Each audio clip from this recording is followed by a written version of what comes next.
Well, hello. Today we're going to talk about all of the books that I read in April. This month kind of felt like a slump month to me. And I say that knowing that I'm going to sit here and tell you I read 17 books. I may have read what seems like more than average, but I feel like I didn't really have a lot of reads that I was super impressed with this month. I didn't have a lot of things I was reading that I was like, oh, I'm really into this. There were a few. If you remember, I did my TBR shelf, and I feel like that kind of worked for me. I did the shelf because I wanted to have more options. I wanted to be able to mood read more, and I feel like it kind of worked. I just feel like maybe some of the books I was super excited to get into they didn't hit the mark. So we are going to talk about all of the books that I read. We're going to go over all of the stats, but first, real quick, I want to throw up here my star rating. It's come to my attention that I can be a bit of a harsh rater. And it's true. I don't really think that I'm a harsh rater as much as I just don't want to give 5 stars to a book that did not overwhelm me, that did not touch me. I don't want to give 4 stars to a book that I just felt was okay. We're going to throw up real quick what my rating system is. I don't think that I've posted it on Instagram. I don't think that I've ever posted it here. So this is what my rating is. I give 1 stars to DNF or barely finished. These are books that finished them, but I did not care for them at all. These are books that I would never in a million years recommend to someone. 2 star for me is it was okay. I liked it enough to get through it. I liked it enough to finish the book. But I'll remember I read the book. Probably will not remember anything else about the book. And then we have our 3 stars. So 3 stars for me are good reads. They're your average middle of the road reads. I have a bunch of these. If I give something a 3 star, it is because I think it's worth reading. I'll give you examples. I have a friend who just throws 5 stars to the wind. My 3 stars are her 4 stars. And that's okay. I want to leave 4 and 5 star books for books that I think about all the time. Books that move me. Books that, if somebody asks me to recommend a book, I go, this one. 4 stars is I would ultimately recommend. These are books that they've touched me enough that I carry them with me. They've touched me enough that I can remember the plot line and the characters. These are great books. And then 5 stars are books I am highly attached to. The book gets a 5-star rating from me. It is because I carry that book still with me. I think about that book all the time. Most of my 5 stars, I will say, they're books that I, in one way or another, connected with. They are books that at some point I want to go back and reread them over and over. A perfect example of that would be Lucy Score's Blue Moon series. That is my favorite small town romance series ever. Every book in that series is a 5-star for me. That series is a 5-star book for me. I read this series 2 or 3 times a year. But here's the thing. I think with romance books, they're all pretty okay. It's very rare that I'm going to find a romance book and it's going to be like, well, I didn't like this book at all. You know, they're just all okay. Most of them are 3 and 4 star books. So I feel like I am a bit tougher on romance books. I read so much romance that I want romance books that are going to reach out and grab me. And that's just where I sit with it. So once again, here is my star rating system.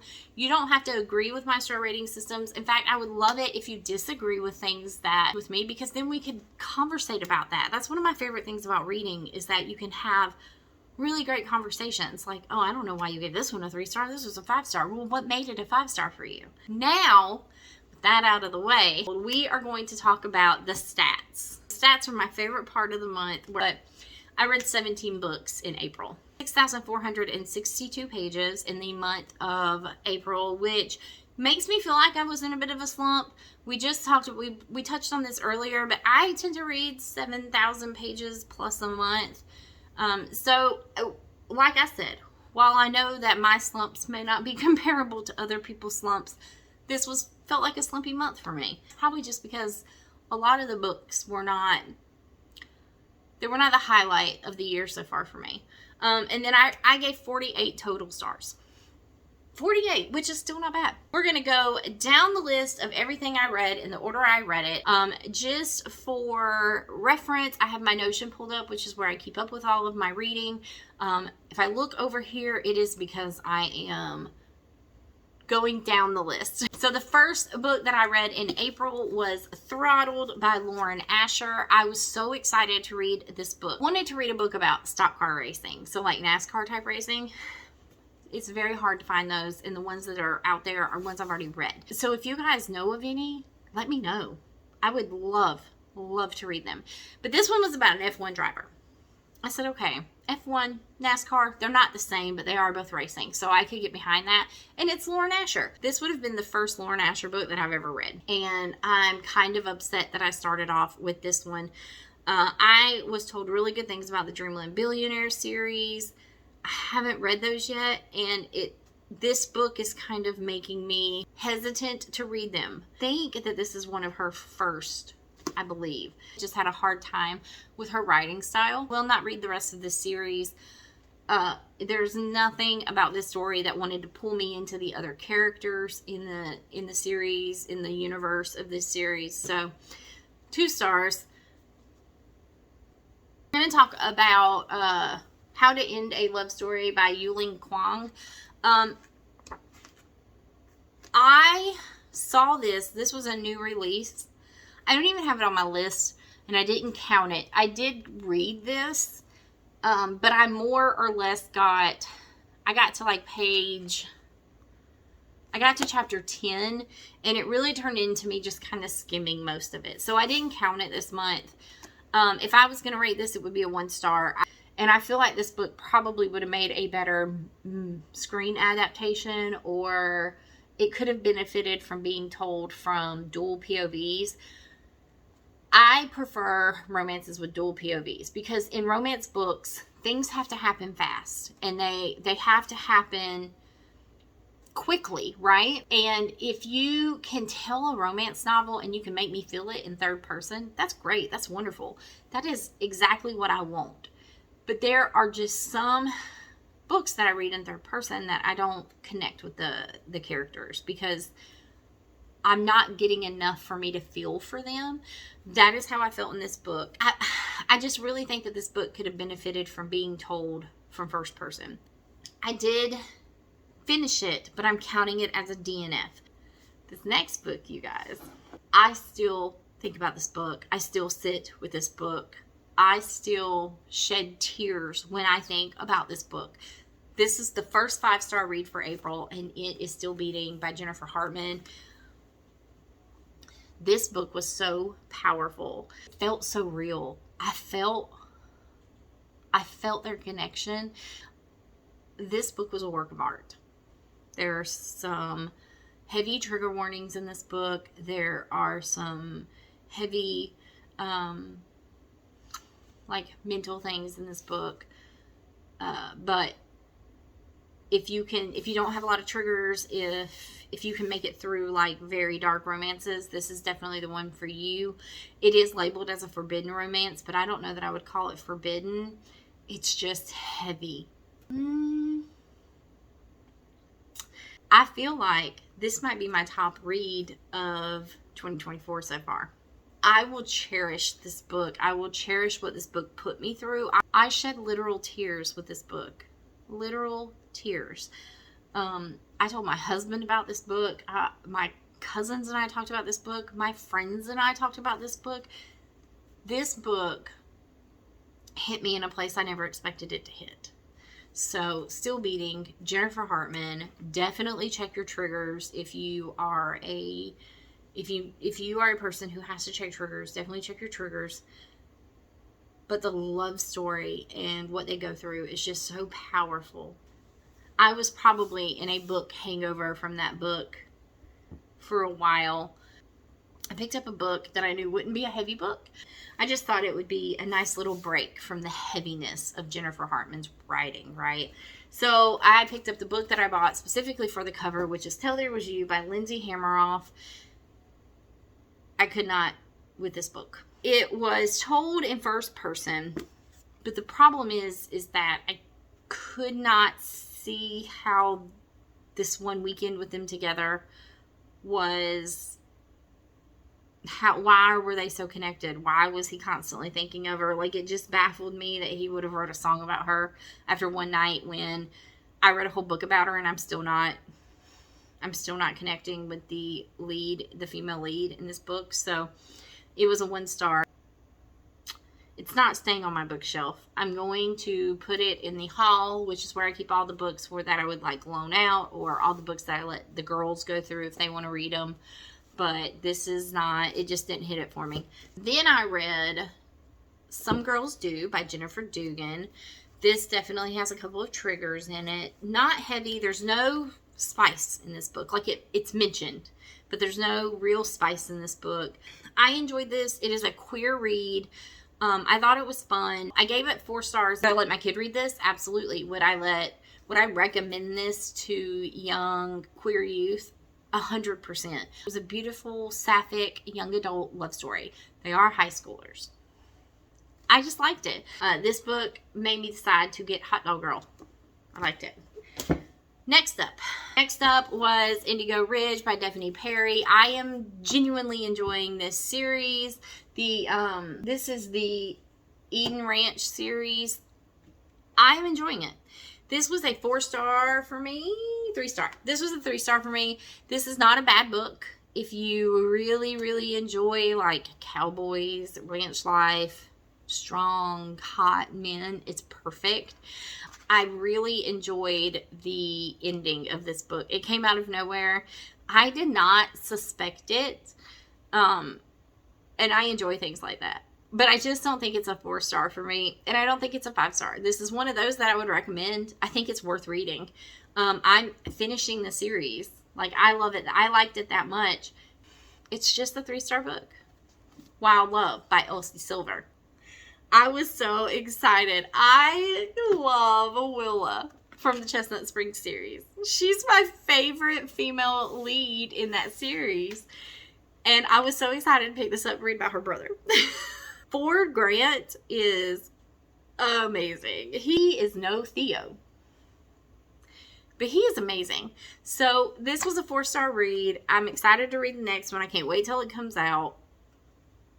It was good. It was not hard for me to connect with Ford and Rosie. It was not hard for me to see why they loved each other. I loved their banter. Then I started another series. I picked up Only When It's Us by Chloe Leese. This is the Bergman Brothers series. This is the first in the series. This book was a 3-star read for me. It was good. I'm going to keep on reading the series because of it. I don't have anything bad to say about this book. I don't have anything overwhelming to say about this book. Really is pulling me to this series is that it's an inclusive series. So there's, I believe, in every book, someone has something going on. So there we go. Only When It's Us. You should pick this up and read it. It's a good little book to get you through a Saturday. If you're not new here, you know that my cousins and I have like a book club. We pick a book to read and we talk about it. We all read it every month. And then for April, that book was Abby Jimenez's Yours Truly. This is another new release for April, and I enjoyed this book. I love their banter back and forth. I understood his anxiety. I feel like it was really well done. I also connected with Brianna in the way that my husband is highly anxious all the time. And so I connected with Brianna in a way that I was like, that's what I have to do. Like, I have to make sure my husband is comfortable. I have to make sure he knows what's going on, what we're walking into. Abby Jimenez, Yours Truly, 4 stars. Some folks are going to heavily disagree with me on this next book. My cousin Caitlin gave this book 5 stars. I know I have a lot of friends who gave this book 5 stars. I gave this book 2 stars.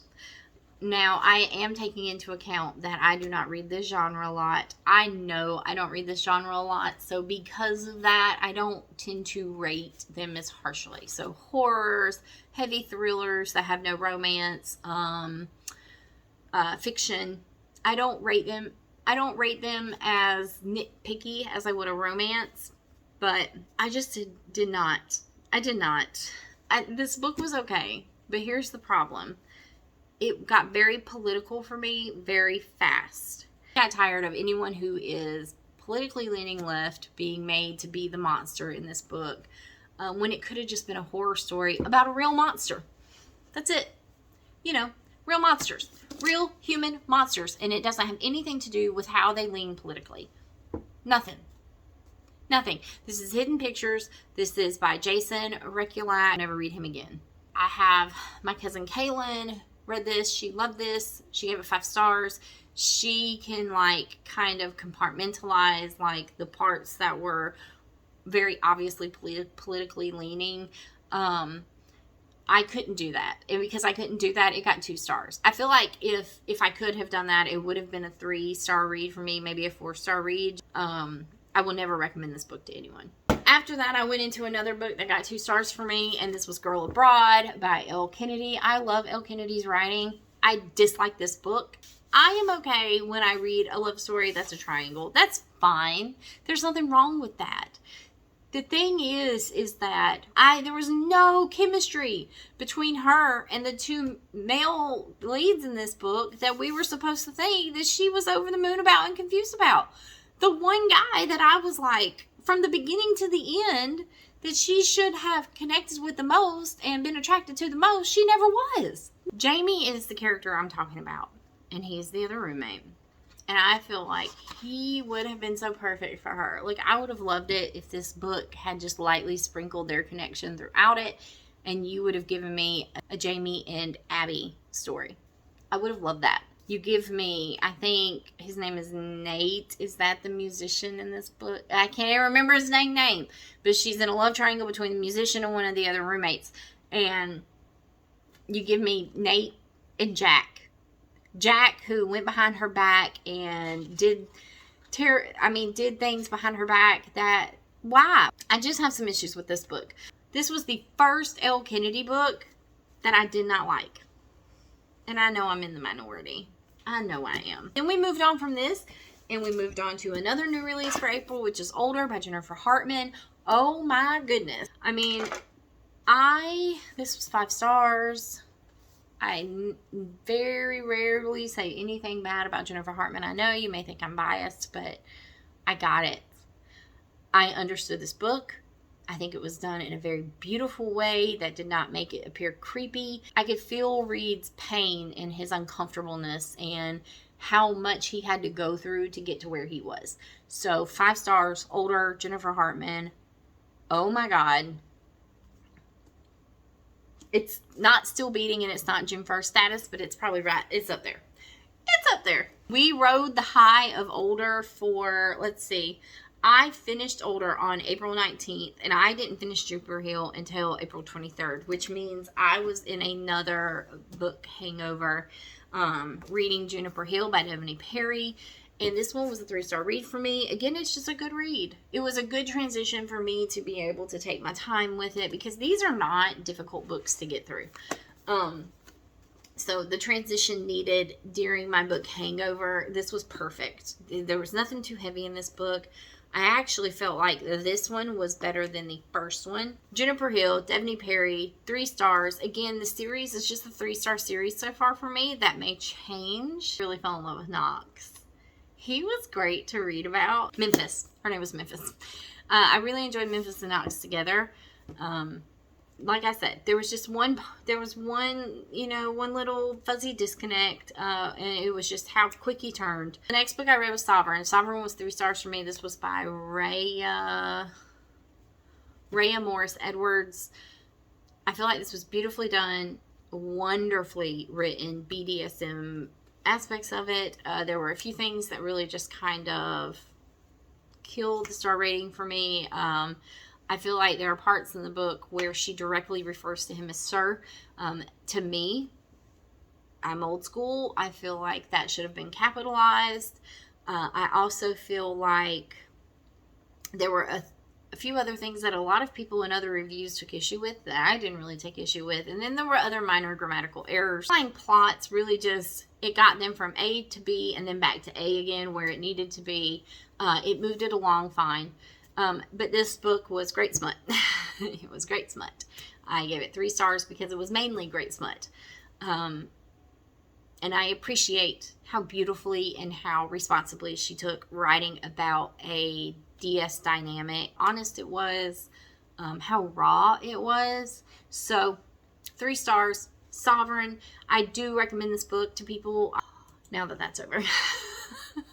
Books like that are always weird for me to review here. I'm wondering if maybe I should do a video that's like 18 plus, where we deep dive into books of that nature.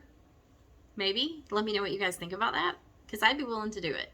And I'd be willing to be honest and open. Next up, I read Most of All You by Mia Sheridan. This is a part of the Where Love Meets Destiny series, which, if you didn't know, Archer's Voice is the first of 2 separate series. So you've got the Pelican Lake series, which was like Travis's and now Gage's story. And then you have the Where Love Meets Destiny. And I just feel like it was not as powerful. It was not as powerful as I expected it to be. Still a good book. You should still read this book. I am still on my Mia Sheridan bullshit, so it's just a 3 star. This is not my favorite Mia Sheridan book so far, but it was really well done. This next one I probably regret almost as much as Till There Was You, but I did give it 2 stars and not 1, and it is The Idea of You, Robin Lee. It was just, the writing was so... It felt like I was reading the words of a teenager who thought that this is what older women would think and do and say. It was immature sometimes. I could get why the story would be made into a book. I think the movie was wonderful. There were parts of it that were cheesy, of course, obviously. But the thing I truly liked about this book was the ending. The only thing I truly liked about this book was the ending. And they changed it in the movie. This one got 2 stars just because I read it. Next up, I was pretty much done with my TBR. I wasn't going to pick up any of the other ones that I'd had on my high priority or on my shelf, so I just went on Kindle. I found The Patriot by Jennifer Milken. This is a second chance fake relationship romance. They have a one-night stand. She shows up, and it just evolves from there. I enjoyed this book. This was a 3-star read for me. It is just like the Eden Ranch series. They're good. It was a good book to go into after coming off of this one that I just absolutely hated and didn't want to read anything after reading this. And then someone told me to pick up these a while back, like a couple months ago. I bought this book and I thought, well, I'm not going to buy the second one until I read the first one. And this was The Naked Fisherman. This is by Jewel E. Ann, and I gave this one 3 stars. This is an age gap romance. It is also, she is a girl, an 18-year-old girl who is just coming out of her private Christian school, and he's a 28-year-old man. This is literally a coming-of-age story. It was very hard for me to read from Reese's perspective in this book, in this one in particular, because there is 2, and I'm going to touch on that in just a second, but this one in particular, because it just felt very awkward at moments, and maybe that's what we're supposed to feel. Maybe that's what she was going for. It would make sense. It just did not make sense for me. 3 stars. It was good. It was so good. It literally the next day, which was the last day of April, made me pick up The Lost Fisherman, which is book 2, and I finished that on the 1st. So you won't hear about that until my May wrap up. But unexpectedly, I finished that one on the 1st. And it was a 4-star read for me. There we go. That is it. That's all there was for May. I just want to give a shout out to my local Barnes & Noble, because I have a bunch of ladies, Barnes & Noble in Dothan, Alabama, who always put up with me coming in that store 2-3 times a week. Like, they're keeping up. They watch this channel, so I love you guys so much. I just really adore you guys. If not for you guys, I would not have the pleasure of having most of these books. That's it. Thank you for watching this video. Thank you for kind of sitting with me on your weekend days, and I can't wait to see you guys in the next one. Bye. I get why you left. Small-minded people.